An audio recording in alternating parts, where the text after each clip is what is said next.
Hello, आता आपण बघूया लग्नानंतर होईलच प्रेम याचा एपिसोड रिव्ह्यू.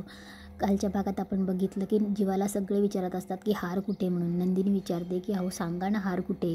तेव्हा विक्रम बोलतो अरे बोल ना, बोल की कुठे हार. तेव्हा मानिनी बोलते अहो तुम्ही थांबा मी विचारते. तेव्हा मानिनी विचारत असते की जीवा कुठे हार. तेव्हा जीवा बोलतो की विकला. वसू आणि रम्या मुद्दामच तोंडाला हात लावतात जसं की त्यांना काही माहीतच नाहीये. तेव्हा पार्थ जातो आणि बोलतो की जीवा असलं कसलं काय गरज आली होती तुला की तुला हार विकावा लागला. तेव्हा जीवा बोलतो की पैशांची गरज होती. तेव्हा पार्थ बोलतो की अरे पैशांची गरज एवढी का की तुला आजीचा हार विकावा लागला. तेव्हा काव्याही बोलते अहो. तेव्हा वसू मुद्दामच जाते आणि बोलते कसली गरज. तेव्हा वसू बोलते कसली एवढी गरज होती हां, तरी मी आईला सांगत होते की अगं तो तुझा नातू आहे, तो नातूला तू हार देशील तो त्याच्या बायकोला देईल आणि ती मोडून दुसरा कसला तरी दागिना बनवेन. त्यापेक्षा रम्याला देती निदान जन्मभर देशमुखांची आठवण म्हणून मिरवेल तरी. आणि तू काय केलंस, कसला नालायकपणा केलास आणि तो हार विकून पैसे घेतलेस. तेव्हा रम्याही जाते आणि बोलते की आई आता ओरडून काही उपयोग आहे का. हा जीवा तो हार आधीच विकून आलाय. दिस इज नॉट डन जीवा. तेव्हा मानिनी बोलते पुरे रम्या पुरे. मानिनी बोलते आता तुम्ही दोघे आरडाओरडा करू नका. तेवढ्यात विक्रम बोलतो अगं आम्ही गप्पच आहे ना, हा तुझा लेक काय पराक्रम करून आलाय. तेव्हा मानिनी बोलते अहो पण तुम्हाला कोणी सांगितलं की हार जीवानेच विकला म्हणून. तेव्हा विक्रम बोलतो हा अतिशय महत्त्वाचा क्वेश्चन विचारलास तू, चांगला प्रश्न विचारलायस. अगं मी पॉलिश करायचं म्हणून आईच्या बांगड्या कानातले हे घेऊन गेलो ना जिथून आपण लाखोंचा व्यवहार करतो ना. तेव्हा आपले नानूभाई त्यांनी मला विचारलं विक्रम केम छो, घरी सगळं ठीक आहे ना.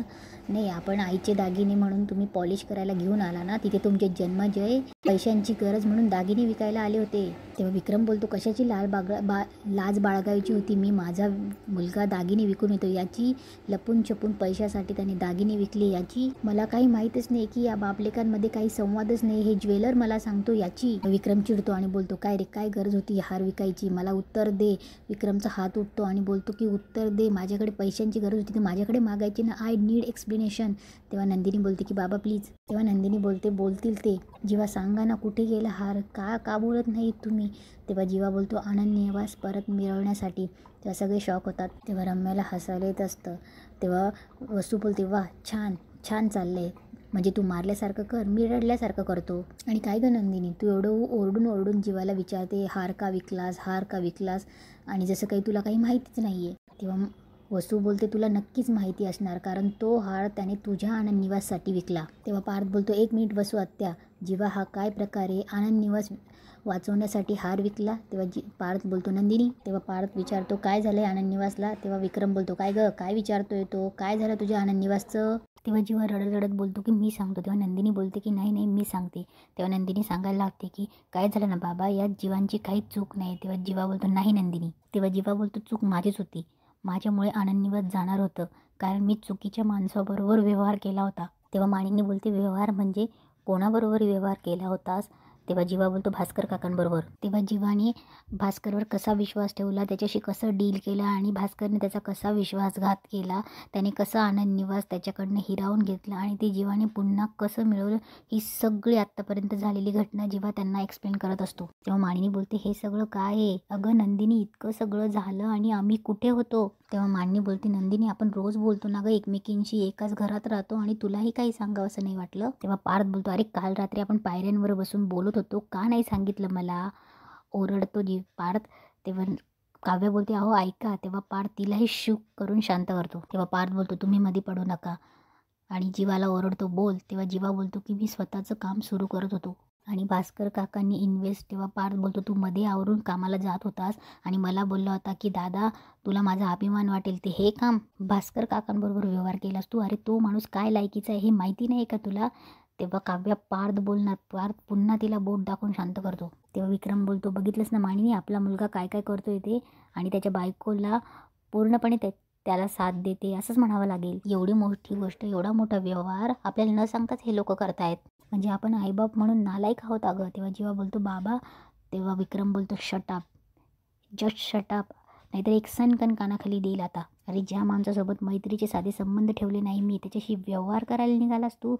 अरे इतका कसा बेअक्कल झालास रे तू. तेव्हा नंदिनी बोलते बाबा अहो जीवा तेव्हा इन्व्हेस्टर शोधत होते आणि भास्कर काकांनी त्यांच्यासमोर वेगळं चित्र उभं केलं, त्यांना फसवलंय बाबा. तेव्हा विक्रम बोलतो नंदिनी अरे या मूर्खा नवऱ्याची किती अजून बाजू घेशील, लहान आहे का तो. आणि त्याचं सोड, तुझ्याकडेही बोलायला तोंड नाही का गं? तुला विचारलंच होतं ना, तूही सांगितलं नाहीस ना मला. तुलाही विचारलं होतं ना, तुझं निवासचं काय झालं, कसं झाला तिथला कार्यक्रम, विचारलं होतं की नाही? अरे तुम्हाला विचारून पण तुम्ही सांगत नाही, याचा अर्थ खोट आमच्या संवादात नाही, तुमच्या समंजसपणात आहे. आणि या तुझ्या नवऱ्याला काडीची अक्कल नाही, पण तुला कळतं की नाही? 10 कोटी ही छोटी रक्कम आहे, ही छोटी रक्कम आहे का ही? तुला कळतं आहे का? तेव्हा वसू बोलते, पण मला हे कळत नाही, 10 कोटी रुपये तू आणलेस कुठून जीवा? परत रम्या बोलते, आई अगं कंपनीतून उचलले असतील. तेव्हा तेव्हा वसू बोलते की अगं मग विक्रम आणि पार्थला नसतं का कळलं? तेव्हा रम्या बोलते की कर्ज घेतला असेल त्याने, तुला कसली काय गरज पडली विचारायची? तेव्हा वसू बोलते, रम्या आता प्रकरण बाहेर आले ना, मग ते धसास न्यायलाच पाहिजे. अगं मग तू काही जीवासारखी मूर्ख आहेस का? अगं आईचा एक हार विकून 10 कोटी उभे राहणार आहेत का? अरे काय रे जीवा, कुठून आणलेस तू एवढे पैसे? अरे देवा, तू कुठे चोरीबिरी केली नाहीयेस ना रे? तेव्हा नंदिनी बोलते, वसू आत्या, चोरी आणि लबाडी करणाऱ्यातले नाही आहेत जीवा, स्वाभिमानी येते. त्यांनी 10 कोटी रुपये कुठून आणले मी सांगते. तेव्हा वसू बोलते, बरं. तेव्हा नंदिनी बोलते, 5 कोटी त्यांना शेअर मार्केटच्या प्रॉफिटमध्ये मिळालेत आणि 5 कोटी त्यांनी लोन केले. तेव्हा जीवा बोलतो, खोटं बोललो तुझ्याशी. तेव्हा नंदिनी बोलते की जीवा मग काय खरं आहे? तेव्हा जीवा बोलतो की मी 10 कोटी रुपये माझ्या काही FDच मोडल्या, आजीचा दागिना विकला. आणि तेव्हा विक्रम बोलतो, आणि काय बोल जीवा? तेव्हा जीवा बोलतो की शाहूवाडीची प्रॉपर्टी विकली. तेव्हा वसू ओरडते, अरे ज्या प्रॉपर्टीसाठी 10 वर्ष केस चालली, विक्रमने त्या प्रॉपर्टी मिळवली, तुझ्या नावे केली आणि तीच प्रॉपर्टी तू विकून टाकलीस. तेव्हा पार्थ बोलतो, जेव्हा एका शब्दाने सांगितलं नाहीस तू मला. अरे सांगितलं असतं तर मी दिले असते ना तुला पैसे, आम्ही काही परके आहोत का? तेव्हा जीवा बोलतो, कारण मला स्वतःच्या जीवावर सगळं काही करायचं होतं, नंदिनीचं हसू परत आणायचं होतं, माझं काम सुरू करायचं होतं आणि मी चुकलो हे तुमच्यासमोर गिरवायचं नव्हतं. उलट मी सगळं ठीक केलं हे तुम्हा सर्वांसमोर मिरवायचं होतं. तेव्हा जेव्हा बोलतो, प्लीज माझ्यावर विश्वास ठेवा, मी सगळं काही परत मिळवेल, मी सगळी प्रॉपर्टी परत मिळवेल, मी काम करेल, मेहनत करेल, मी आजीचा हातसुद्धा परत मिळवेल. तेव्हा जेव्हा कन्व्हिन्स करत असतो आणि विक्रम त्याच्या कानाखाली वाजवतो, तेव्हा विक्रम बोलतो, हार परत मिळवणार आहेस तू? कसा काय परत मिळवणार आहेस? तो दागिना, तो हार जर दुकानात तसा असता तर मी परत आणला नसता का? आता आपल्या आधीच विकत घेतला आहे तो, आणि ज्याने कोणी विकत घेतला आहे ना, तो येणारा आहे कोणीतरी. ती माणसं आता गेलीसुद्धा असतील. तो हार आता परत मिळणार नाही आहे, तो परत मिळणार नाही तो हार. लक्षात ठेव, मेलेली माणसं आणि गेलेला दागिना परत मिळत नाही कधी. तुझी आजी जर वरून बघत असेल ना, तर मेल्याहून मेलं होत असेल तिला. तिच्या आशीर्वादाचा असा सौदा केलास रे तू. अरे लाज नाही वाटली का तुला? तेव्हा वसू बोलते, आणि हे सगळं आम्हाला आमच्या आईच्या वाढदिवशी कळतंय, आणि कुठल्या हक्काने फुलं व्हायला चालला होतास फोटोला? तेव्हा जीवा खाली मान घालतो आणि बोलतो, बाबा. तेव्हा विक्रम आजीच्या फोटोजवळची काठी घेतो आणि जीवाला मारायला लागतो. जीवा मुकुटपणे तो मार खात असतो. नंदिनी जीवाला ओढत असते, काव्या जीवाला ओढत असते, मानिनी आणि पार्थ विक्रमला आवरत असतात. तरी जीवा बोलतो की जीवा काही बोलत नाही. मानिनी बोलते, अहो काय करताय हे? तेव्हा विक्रम बोलतो की जे माझ्या आईने आधी करायला हवं होतं ना, ते करतोय मी. याला पेळीच मारलं असतं ना तर असं झालं नसता हा. तेव्हा नंदिनी बोलते, बाबा प्लीज मी माफी मागते, माफ करा त्यांना. तेव्हा विक्रम बोलतो, अगं कसं माफ करूया तुझ्या नवऱ्याला?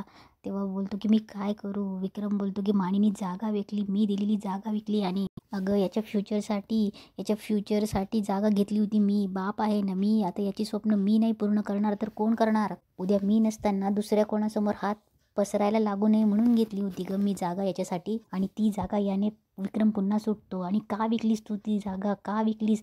तेव्हा काव्य बोलते, काका प्लीज शांत व्हा ना काका प्लीज.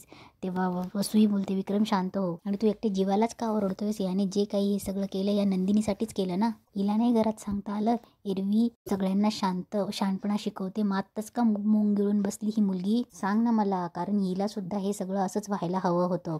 आता म्हणतेस ना मला माहीत नव्हतं, कशावरून हिचीही जीवाला साथ असेल? तेवढ्यात रम्या बोलते, आई तू म्हणतेस तसं जर नंदिनीला जीवाची साथ असेल ना, तर आपल्याला झाली तशी शिक्षा ही नंदिनीला व्हायला हवी. तेव्हा काव्या बोलते, तेव्हा रम्या बोलते, का हिला नको ती शिक्षा? तेव्हा काव्य बोलते, रम्या तू आणि तुझ्या आईने जे केलंय ना या घरामध्ये, त्याची तुलना कशाशीही होऊ शकत नाही. आणि मुळात तुम्ही का मध्ये बोलताय? तुम्हाला कोणी दिला मध्ये बोलायचा हक्क? ओ माझ्या नंदिनी ताईला बोलायची एकही संधी सोडत नाही ना तुम्ही. तेव्हा वसू बोलते, याला म्हणतात चोराच्या उलट्या बोंबा. अगं तुझी ताई सपशेल खोटं बोलते तरी तिचीच बाजू घेतेस तू, आणि ही म्हणे IAS ऑफिसर होणार आहे, देशाचा उद्धार करणार आहे. तेव्हा काव्या बोलते, करणार मी उद्धार, आणि तुमच्यासारख्या गुन्हेगारांना आणि नक्कीच शिक्षा करणार. वेळ पडली ना सगळं काही बदलेल मी.